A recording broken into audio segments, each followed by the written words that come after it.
This is amazing. Welcome to Season 1 of Caregiver Tea Time. It's called Let's Get It Together, and it's going to be about our emotions and giving our emotions the respect they deserve so that we can be the caregiver that we want to be and that our loved one needs. So today I have so many things to share. This episode is going to be about something called EBT, or Emotional Brain Training. I'm going to share a few of the EBT skills that I've used. They helped me out when I was super stressed and an emotional wreck. And since I've been working on this podcast, I've been using these skills and it's been great. I'm so glad I did because doing this podcast is not an easy thing for me to do. So I'm going to give you some background information and explain some of the important terms that you'll need to know in order to kind of understand what I'm talking about. But I want to make it clear that this is an introduction to EBT. I'm not a certified provider, but I was part of the provider program for several years. And I remember I was on the phone call when the 5 brain states of EBT were named. I believe it can help anyone who feels that it speaks to their heart. It definitely speaks to mine, and that's why I'm sharing it today. If you have a way of taking notes, that's great, but if not, just relax and listen, because all the needed information is provided on my Caregiver Tea Time website. And at the end of today's podcast, I have a special message. I'm going to dive right in by sharing how I learned about EBT, and then I'll take time to teach you one of the skills that I used. In my career as a registered dietitian, my specialty was weight management. I loved helping people figure out how to eat the best diet for them, and I was always looking for ways to help my patients turn off that drive to overeat and turn on the drive to take care of themselves and do the right thing so they could reduce the harmful effect that stress can have on our lives. Well, one year I took a continuing education class from Laurel Mellin. Laurel is a fellow dietitian who has devoted her life to addressing childhood obesity and today's epidemic of stress and depression. One thing you need to know about dietitians like Laurel and me is that we love to know the science behind what's going on in our bodies.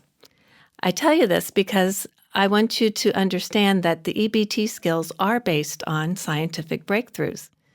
In the past 20 years, we've learned so much more about our brains and our emotions, and many of what they've learned recently contradicts what was long accepted. Having said that, this podcast is going to delve into the skills and not so much the scientific terms. I just want to share this information in the simplest way and give you direction so that you can learn more about it if you want to. So my basic understanding of EBT is this. We have a thinking brain and a feeling brain. The thinking brain is in the front of our head. In fact, you can kind of knock on your forehead and there it is. The feeling brain is underneath it and it's located somewhere between our ears. So if you were to take the palms of your hands and put them over your ears, you could say, "Hello, emotional brain, I know you're in there somewhere." Well, the emotional brain or feeling brain, and I'll use both of these words for the same thing, is the brain that's in control. It doesn't matter how much we try to think our way through things. When we're under stress, everything defaults to the feeling brain. And our feeling brain always wins, no matter what we think we know.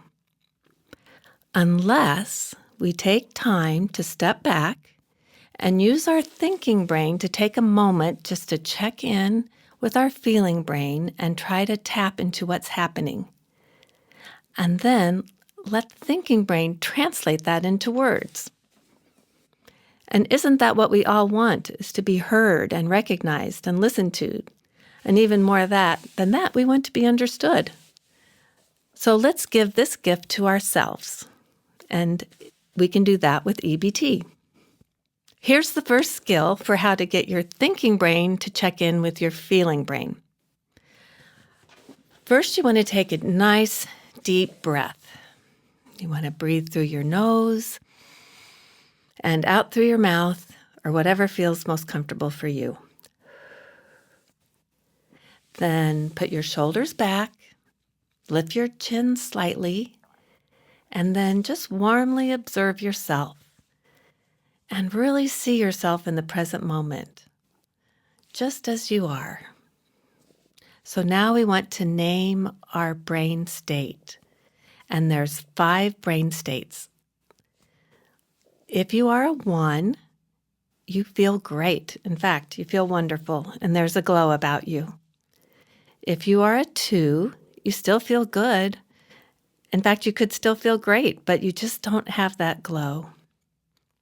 If you are a 3, you feel pretty good, but you could have some stressful things going on, and you're starting to wonder how long you'll be able to keep things together. And if you're at a 4, you're starting to feel, or you are feeling, very overwhelmed. There is too much going on, too much to think about. It's just more than your brain can handle right now, and you feel very stressed. If you are a 5, which I'll say that I spent a lot of time in brain state 5, you can't think, or you just think the same thoughts over and over again without getting anywhere. It's total overwhelm, and you're stressed out, and you don't know what to do. But at the same time, I'd have this feeling that I had to do something, or I would go crazy or shut down and just go numb. So let's say you are at a brain state 5. What's next? Laurel calls it spiraling up. Each number from 1 to 5 has its own tool, but today I'm going to give you the tool for what to do when you find yourself at brain state 5. This is called the damage control tool. You start by taking another deep breath, and then you say these 3 phrases: do not judge, minimize harm, know it will pass. Do not judge, minimize harm, know it will pass. Do not judge, and I won't judge myself or others. Minimize harm. Oh my gosh, I want that other piece of cake, but I'm not going to do it. And know it will pass. You know, it's just a brain state, and I won't always feel this way. So now, what are the words I need to hear? It could be something like, I'm not perfect, or this is really hard, or I feel so rejected, but I'm not going to reject myself. And after you've said the words you need to hear, just notice how your body feels now. Maybe it's relief. Hopefully it's compassion. Maybe there's a smile on your face that wasn't there before. Just notice it. Each state has a different tool, and if these tools seem interesting to you, I hope you will consider learning more about EBT, and you can do that by going to my website, where you'll get all the information you need.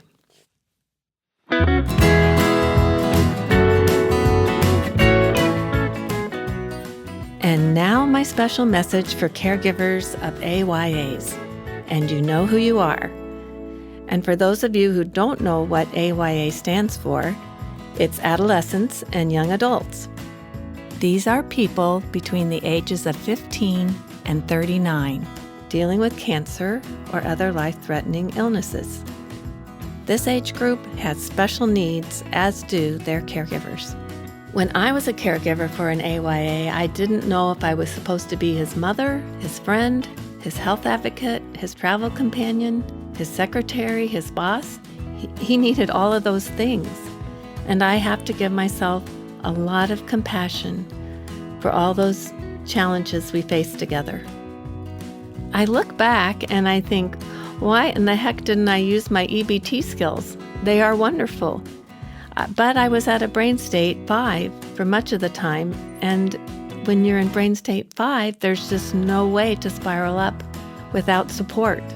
And support is an essential part of EBT. So I hope the skills you heard about today can help you on your journey. I think I'm ready to wrap it up, but I want to share that at the end of our group EBT sessions, there was one thing we always did. We'd stand up and we'd put our hands over our heads and we'd all say the same thing. So how about stand up now if you can and put your hands over your head and say, I take care of my health and happiness. And go, yes. And for Caregiver Tea Time, we'll say, cheers.